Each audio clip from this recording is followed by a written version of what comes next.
설교를 시작하겠습니다. 오늘 성경 말씀은 마태복음 5장 1절로 12절입니다. 제가 읽겠습니다. 주께서 무리를 보시고 산에 올라가 앉으시니 제자들이 주께 나오더라. 주께서 입을 열어 그들을 가르치며 말씀하시기를 영이 가난한 자들은 복이 있나니 천국이 그들의 것이며 애통하는 자들은 복이 있나니 그들이 위로를 받을 것이며 온유한 자들은 복이 있나니 그들이 땅을 유업으로 받을 것이며 의에 굶주리고 목마른 자들은 복이 있나니 그들이 배부를 것이며 자비로운 자들은 복이 있나니 그들이 자비를 얻을 것이며 마음이 순결한 자들은 복이 있나니 그들이 하나님을 볼 것이며 화평케 하는 자들은 복이 있나니 그들이 하나님의 자녀라 불릴 것이며 의로 인하여 박해를 받는 자들은 복이 있나니 천국이 그들의 것이니라. 나를 인하여 사람들이 너희를 욕하고 박해하고 거짓으로 꾸미며 갖은 악한 말로 너희를 거슬려 말할 때 너희에게 복이 있나니 기뻐하고 크게 즐거워하라. 이는 하늘에서 너희의 상이 큼이라. 너희 앞서 있었던 선지자들도 그들이 이같이 박해하였느니라. 아멘. 오늘은 기독교의 본질을 말씀드리고자 합니다. 본문을 예수님이 산상 설교하신 팔복을 중심으로 말씀을 전하려고 합니다. 저는 예수 믿은 지 30년이 되었는데 아직도 하나님의 그 깊고 넓은 은혜를 깨달으려면 많은 경험과 또한 시름이 필요하다는 것을 절실히 느낍니다. 그래서 겸손한 마음으로 하나님께서 조명 주시는 대로 최선을 다하려고 합니다. 문맥의 흐름을 놓치지 않기 위해서 4장부터 잠깐 살펴보면요. 마태복음 4장 15절 16절에 이런 말씀이 나옵니다. 여기에는 예수님이 세상에 비추는 빛으로 소개되고 있습니다. 요단강 저편 이방인들의 갈릴리 해변길의 스불론 땅과 납달리 땅아 흑암에 앉은 백성들이 큰 빛을 보았고 또 죽음의 땅과 그늘에 앉은 자들에게 빛이 비치었도다 하셨느니라. 세상에 빛이 찾아오셨고 사망과 그늘에 앉은 자에게 빛이 비추었다. 이렇게 말씀하시는 것입니다. 사람들로 하여금 빛이 여기 있으니 빛을 찾아가라 라고 촉구하는 말씀이 아니고 빛이 어둠 가운데 찾아오셨음을 말씀하는 것입니다. 사실 이들은 사실상 빛을 찾아 나설 엄두도 못 내는 사람들입니다. 그리고 이어서 23절에 보시면 왕국 복음이 전파되고 병 고치는 사건이 일어나는 것입니다. 그러자 큰 무리가 모여들었습니다. 이어서 5장에서 예수님은 산상에 무리들을 모아놓으시고 설교를 하신 것입니다. 이런 문맥에서 설교 내용은 그대로 이어지는 것입니다. 이 말씀을 오늘 본문이죠. 오늘 본문을 읽어보면 마치 팔복을 받을 자격을 그리고 조건을 말씀하시는 것처럼 보입니다. 그렇지만 이 문맥을 무시해서는 안 됩니다. 앞서 갈릴리 땅에서 그 지역에 빛이 임했고 그 많은 사람들이 하나님의 은혜를 받는 것을 봅니다. 그런데 그들의 면면을 보면 그들이 꼭 복을 받을 자격이 있어서 그렇게 은혜를 받은 것 같지는 않습니다. 그들은 특별히 더 영적인 사람도 아닙니다. 매일매일 삶에 찌들어 살고 그러므로 병 걸리고 배고프고 부대끼다 보니까 또 사나워지기도 하고 또 가난해진 사람들입니다. 특별히 죄에 대해서 애통해 하지도 않았고 정의와는 상관도 없이 사람들 같아 보입니다. 또 누구를 자비를 베풀 만큼 여유로운 사람도 아닌 것 같습니다. 마음의 순결을 지킬 여유나 그런 처지도 안 되는 사람입니다. 화평은커녕 그날그날 힘든 삶을 살아가는 것조차 어려운 사람들을 말씀하고 있습니다. 의를 위하여 핍박받을 입장도 아니며 때로는 거짓말과 비굴함으로 삶을 이어가야만 하는 사람들인 것 같습니다. 누가 봐도 그들이 먼저 하나님의 자비를 얻을 자격은 전혀 없어 보입니다. 그런데 바로 여기서 기독교의 본질이 나오는 것입니다. 자격 없는 그들이야말로 복의 주인공이라는 것을 지금 말씀하는 것이기 때문입니다. 하나님의 은혜는 자격과 조건으로 임하는 것이 전혀 아닙니다. 예수님이 오신 것은 우리의 조건에 따라 오신 것이 아니죠. 오히려 자격과 조건을 끼워 넣으면 예수님이 설 자리가 없어지고 마는 것입니다. 자, 본문 3절 3절을 보겠습니다. 영이 가난한 자들은 복이 있나니 천국이 그들의 것이며 라고 말씀하셨습니다. 여기서 영이 가난한 자란 영적으로 형편없는 자를 말합니다. 바리새인들이 들을 때는 한심한 자들도 천국에 갈 수 있다고 들었을 것입니다.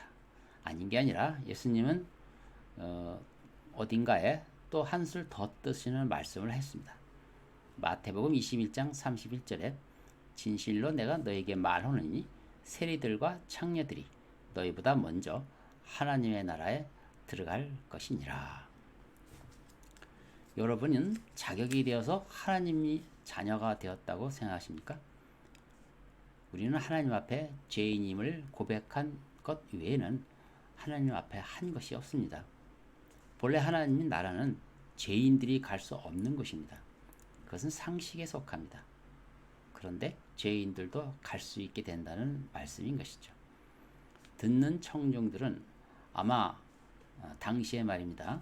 적지 않이 놀랐을 것입니다.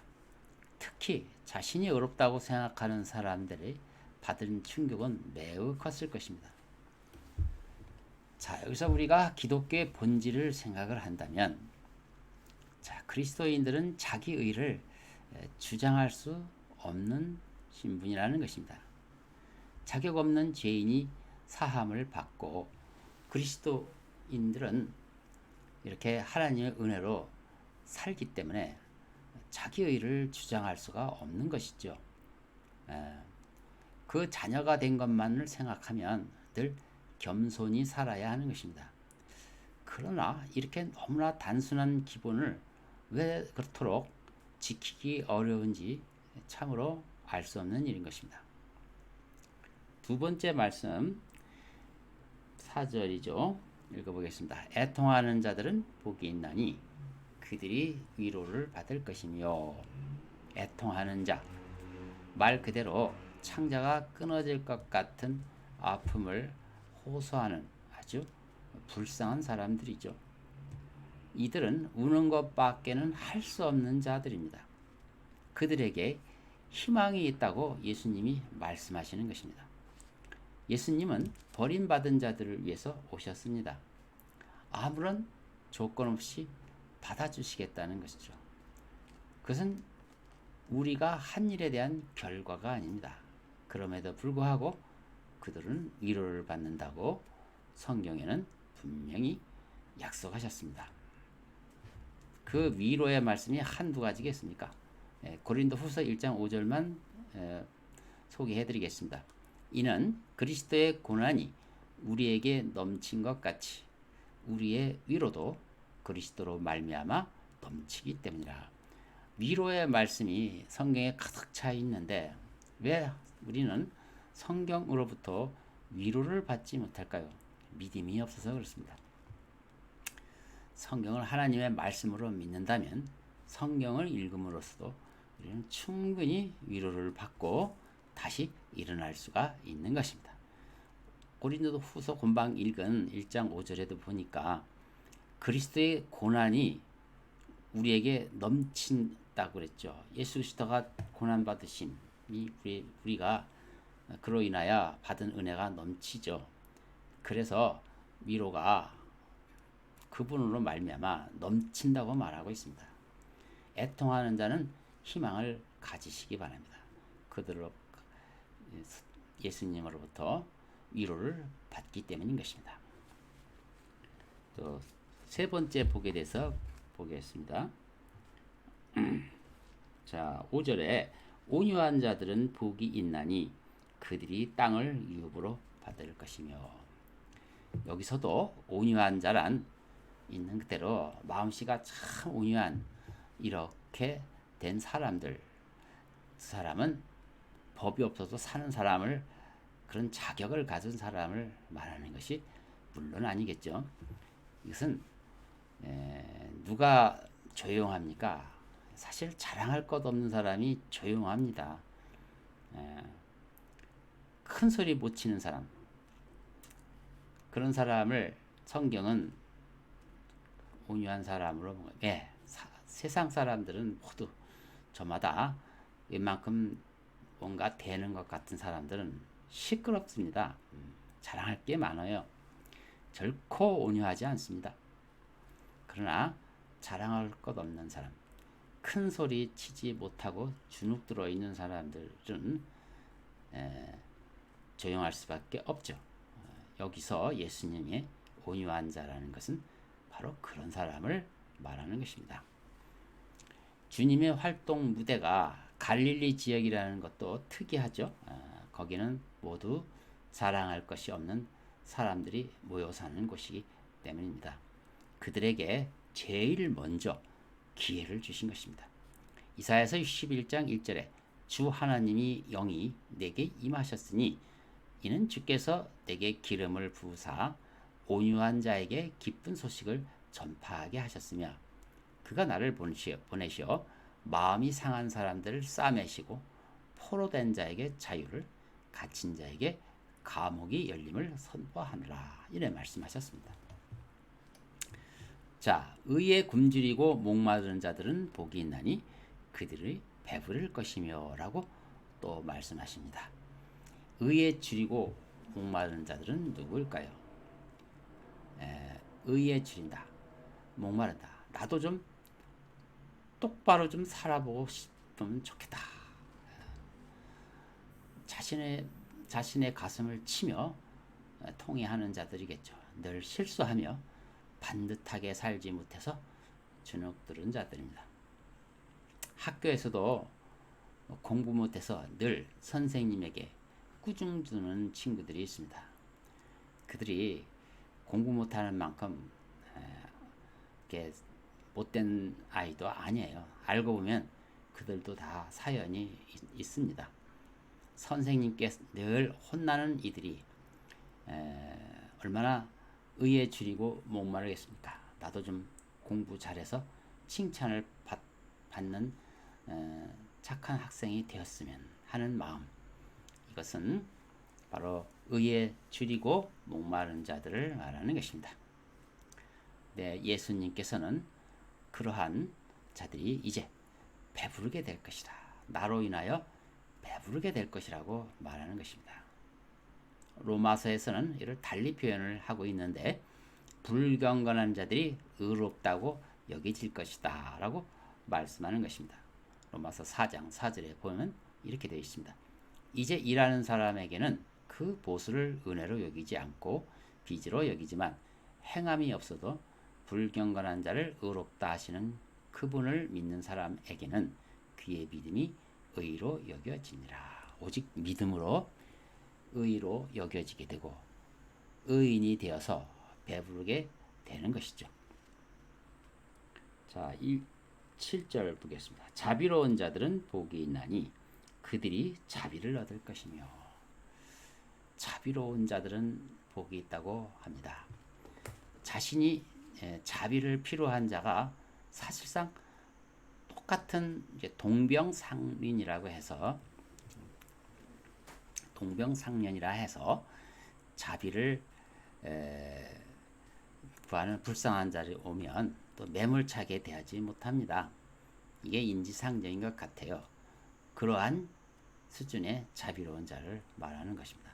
자신과 같은 처지이기 때문에 그렇죠. 그렇게 자비가 필요한 사람들은 또한 하나님의 자비를 구하게 될 것이고 얻게 될 것이다. 이렇게 말씀하십니다. 그래서 이러한 자비로운 사람들은 십자가 앞에 모여들 수밖에 없습니다.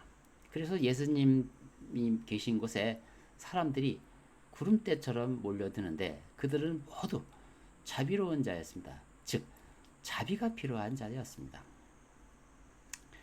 자비 외에는 달리 빠져나갈 길이 없어 보이는 앞뒤가 꽉 막힌 사람들은 오직 하나만 바라볼 수밖에 없습니다. 하늘을 향하여 자비를 구하는 일. 바로 그런 사람이 자비를 얻는다고 말하는 것입니다. 자, 8번째 8절 보겠습니다. 마음이 순결한 자들은 복이 있나니 그들이 하나님을 볼 것이니라. 마음이 순전한 자들이라 하면 늘 깨끗한 흠이 없는 순결한 이러한 도덕적으로 온전한 사람을 말하는 것이 아니고요. 사실상 죄 지을 기회조차 주어지지 않는 사람. 언제 죄를 많이 짓습니까? 돈 많고 권력 있고 학식이 많을 때 죄를 더 많이 집니다. 죄 많이 지면 불결해지죠. 그러니까 여기서 마음이 순결한 자들은 실제로 도덕적으로 온전한 자를 말하는 것이 아니고 무기력한 자들을 말합니다. 그래서 있으나 마나한 사람들이죠. 자, 그러니까 이 세상을 정죄하는 것과 같습니다. 세상은요, 성경이 말씀하는 벨리알의 자식들로 가득한 곳이라고 생각합니다. 벨리알의 자식들이 어떤 존재인지를 쭉 검색을 하면서 살펴보면 대부분이 이런 자들입니다. 하나님을 첫째로 무서워하지 않습니다. 그리고 자신의 이익과 목적을 위해서 이웃을 말하자면 위증을 하거나 거짓말을 져서 선동을 해서 어떤 법을 내세워 무고하게 죄를 뒤집어 쓰여 죽이는 일을 합니다. 그게 바로 성경에 정확하게 벨리알의 자식들의 특징으로 나와 있더라고요. 그런데 많은 사람도 동의하겠지만 이 세상에는 그러한 류의 사람들이 수를 헤아릴 정도로 많습니다. 성경은 이들을 벨리알의 자식이라고 하고 이들을 마귀의 자식이라고 분명히 정죄하고 있거든요. 참 무서운 말씀입니다. 이들은 출세를 위해서 거짓말을 지어내고 사람을 경쟁자를 없애버리는 일을 눈 하나 깜짝하지도 않고 해버리는 해치우는 자들이에요. 마음이 순결한 자하고는 전혀 상관이 없는 자들이죠. 대신에 마음이 순결한 자들은 그러한 짓을 할 기회를 못 가진 자들입니다. 그렇게 보는 게 맞습니다. 그들이 하나님을 볼 거라고 했습니다.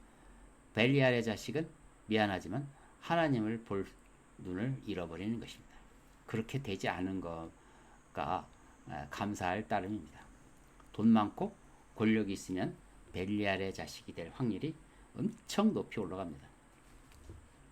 9절 화평케 하는 자들은 복이 있나니 그들이 하나님의 자녀라 불릴 것이며. 화평케 하는 자란 뭘까요? 평화주의자? 문맥으로 보면 이제 그게 아니죠. 여기서는 분란을 일으킬 만한 뭔가가 없는 사람이라고 보는 게 맞습니다. 이 세상에서 설칠 필요가 없는 사람, 설칠 이유가 전혀 없는 사람, 잘난 척 하고 싶어도 할 거리가 없는 사람, 잘난 척 하지 못하는 사람을 그게 화평케 하는 자입니다. 그 역설적인 것인데 왜냐하면 잘난 척 하는 사람이 너무 많고 분란을 일으키는 사람이 너무 많은데 그들이 대부분이 가진 사람들이라는 거죠. 인류 역사를 돌이켜보면 돈 많은 사람, 권력이 많은 사람, 지식이 많은 사람들이 거의 대부분 화평을 깹니다. 한 가정에서도 돈 때문에 많이 분란이 일어나죠. 그래서 돈 때문에 화평이 일어나게. 돈이 없으면 형제 우애도 또 더 좋아질 수 있습니다. 옛날 가난할 때 오히려 우리 사회가 더 훈훈했습니다. 교회 역사를 보면요, 성경을 많이 안다고 하는 생각들이 대부분이 이단을 만들어서 교회를 분열시켰습니다. 이처럼 화평케 하는 자들과 전혀 대조를 이루고 있죠. 분란을 일으키는 자들, 많이 가진 자들, 교만한 자들, 겸손한 자라야, 즉 화평케 하는 자라야, 뭔가 없다고 생각해서 마음이 낮아진 자, 그들이야말로 하나님의 자녀가 될 수가 있는 것입니다. 10절, 의로 인하여 박해를 받는 자들은 복이 있나니 천국이 그들의 것이며. 의를 위해서 박해받는 자, 누가 공의를 위해서, 정의를 위해서 분연이 일어서 박해를 받는 사람이 얼마나 있겠습니까? 갈릴리 지역의 사람들이, 무수히 많은 사람들이 하나님의 고침을, 은혜를 받고 고침을 받고 예수의 무리에 동참을 했는데, 그들이 과연 의를 위해서 얼마나 일한 사람들이겠습니까? 자신이 의로워서가 아니라 더 이상 죄짓지 않겠다고 뒤로 빠진 자들이죠. 그들이 왜 박해를 받습니까? 원래 세상은 악을 같이 동참하자고 끌어들이는 세상입니다. 근데 만일 친구가 거기에 난 이제는 그런 짓은 이제 못하겠다, 나는 안 할란다 하면 가만히 있겠냐고요. 어떻게든지 끌어들이든지 말을 안 들으면 해코지를 하겠죠. 바로 이런 자를 말합니다. 그래도 일말의 양심이 남아서 차방, 인간으로서 할 수 없는 짓은 도저히 못하겠다. 그리고 눌러 앉아서 자신이 죄인임을 통회하고 자복하는 자, 그들이야말로 의를 위해서 박해받는 자가 아니고 누구겠습니까? 그들은 천국이 그들이 것이 될 것이다. 예, 바로 그런 사람들을 위해서 예수님이 오셨기 때문에, 모든 일을 다 홀로 이루시고 그를 초청하기 때문에 천국이 당연히 그들의 것이 되겠죠. 이상으로 팔복에 해당하는 사람들을 쭉 간단하게 설명을 드렸는데, 결국 모두 죄인들의 참모습을 말씀하신 것입니다. 자신의 연약함을 발견한 죄인들. 그래서 오늘 그 팔복 설교와 같은 주제를 다룬 내용들이 성경은 거의 대부분인데, 예수님의 비유 3가지가 기억이 납니다. 첫 번째 말씀드릴 것이 선한 사마리아의 비유입니다. 이것은 누가복음 10장 25절에서 37절까지 나오는데, 시간이 되시면 함께 열어서 읽어보시고 그냥 들으시기 바랍니다. 거기 어떤 내용이 나오냐면, 율법사가 자신의 의를 자랑하기 위해서 예수님 앞에 이렇게 말합니다. 무엇을 해야 우리가 영생을 얻겠습니까? 자신 있게 질문을 던지니까 예수님이 이렇게 말씀하십니다. 율법에는 뭐라고 되어 있느냐? 그러니까 무엇이 가장 큰 계명이냐 하니까 그들이 대답을 합니다. 첫째는 하나님을 사랑하는 것이고, 둘째는 내 이웃을 내 몸과 같이 사랑하라는 것입니다. 하니까 그러면 바로 그것을 행하라, 내 이웃을 사랑하라 하니까 이들이 또 이렇게 대답합니다. 그렇다면 우리의 이웃이 누구입니까? 라고 말했을 때, 그때 비로소 강도 만난 사람과 이 비유를 얘기한 거예요. 이때 강도를 만나서 길거리에 쓰러져 있는 사람을 제사장과 레위인은 그냥 지나쳤습니다. 근데 이들은 특별히 성별된 사람의 대명사였습니다. 그런데 사마리아인은 지나치지 않고 그를 끝까지 돌보고 심지어는 자기 사비까지 들여가면서 그를 극진히 간호해 주었습니다.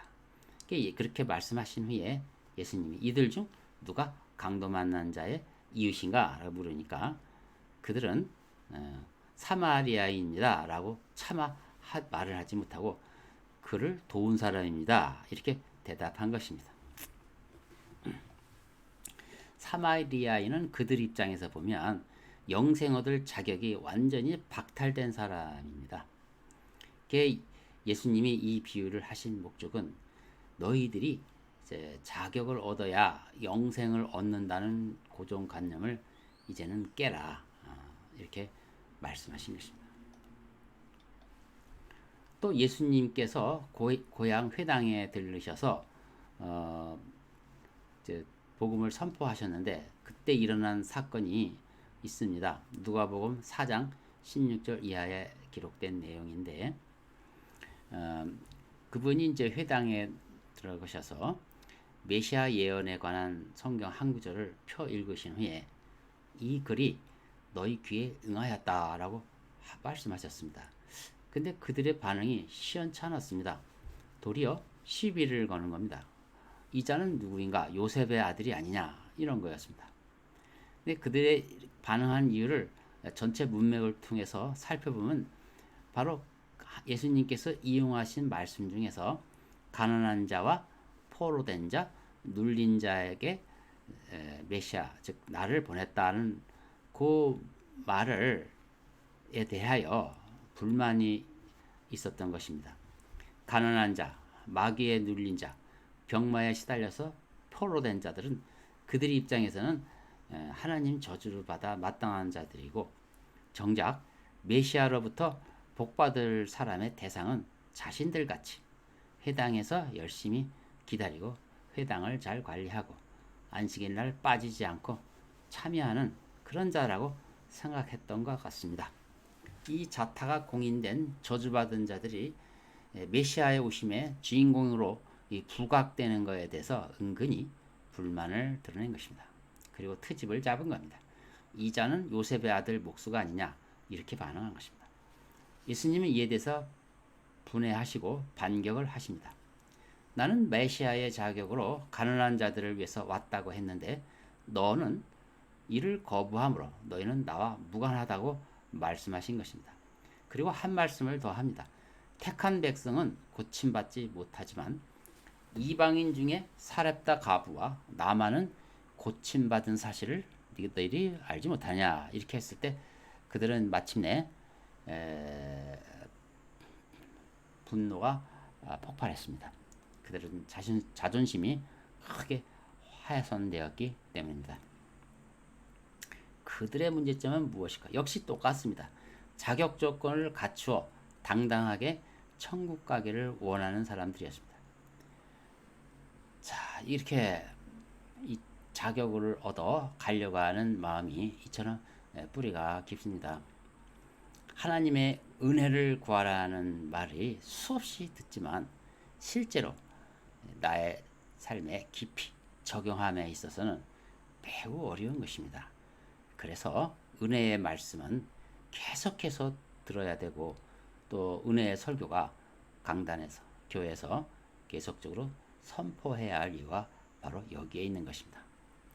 복음은 그 내용상 늘 고맙지만 복음에는 항상 자기 의의를 드러내며 내가 조건을 갖춰 자격을 갖춰서 영생을 얻고자 하는 이런 가장 깊은 죄의 뿌리가 도사리고 있기 때문에 복음의 내용을 선포할 때마다 사람들은 아킬레스건 즉 싫어하는 것입니다. 아주 자극적인 그런 걸 싫어해서 꼭 여러 핑계를 대고 그 은혜의 복음을 거절하는 것이죠. 그리스도인들도 매일매일 은혜를 받아 살아야 되는 거기 때문에 예외가 아닙니다. 그리스도인도 늘 은혜의 설계에 거부 반응을 일으키는 건 마찬가지입니다.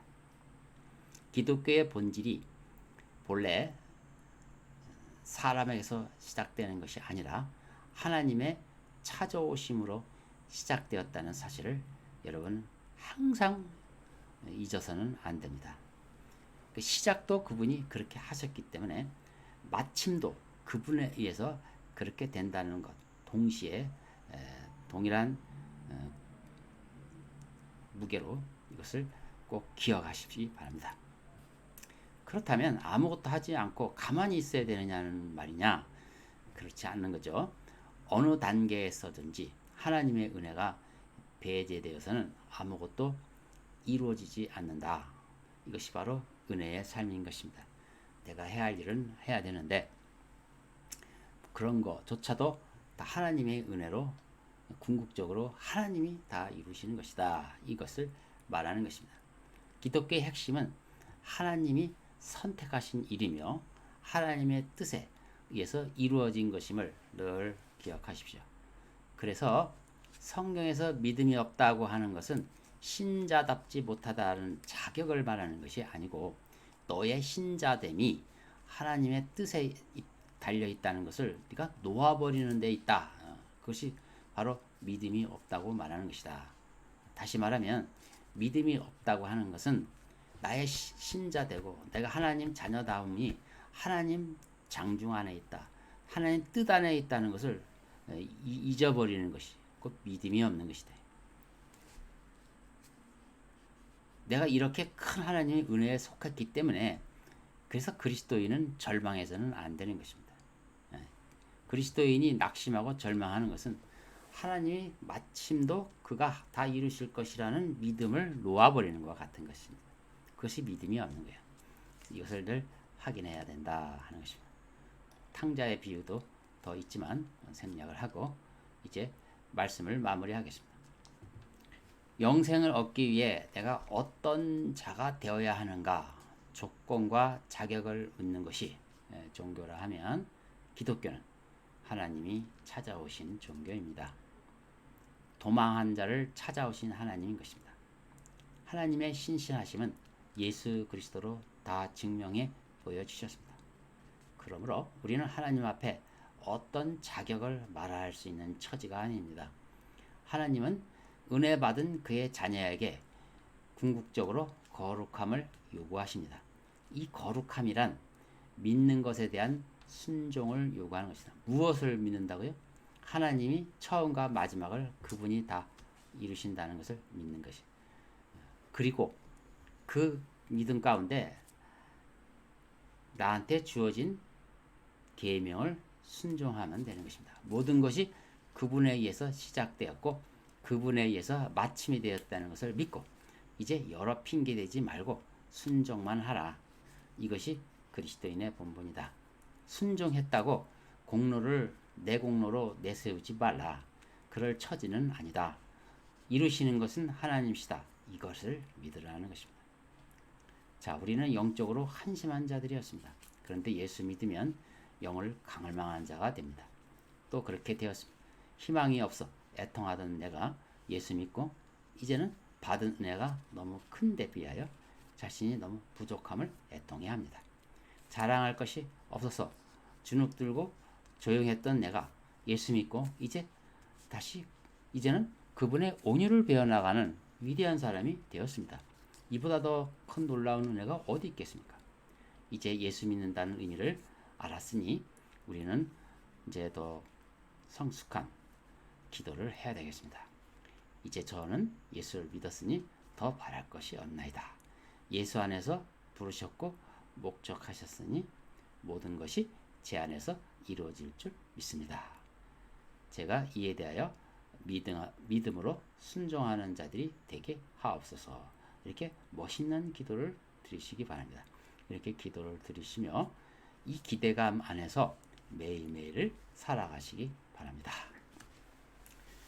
기도하겠습니다. 하나님 아버지 참으로 감사합니다. 오늘은 산상설교 8복을 통해서 기독교의 본질이 무엇인지를 살펴보았습니다. 우리를 찾아오셨고 시작하신 이가 하나님이시고 또 마치신 이도 하나님이심을 배웠습니다. 하나님의 하나님 되심을 나의 삶 속에서 증거해 주시고 이루실 줄을 믿습니다. 다만 저는 그분의 뜻에 합당한 주문하는 모든 것을 순종하며 나갈 뿐입니다. 이렇게 주님과 동행하며 가게 되면 결국은 내 삶 속에서 하나님의 은혜의 영광을 찬송하는 일이 있게 될 것입니다. 이 거룩한 신분으로 저를 불러주셔서 참으로 감사합니다. 이것을 기뻐하는 마음으로 순종하게 해 주옵소서. 예수 그리스도 이름으로 기도합니다. 아멘. 마치겠습니다.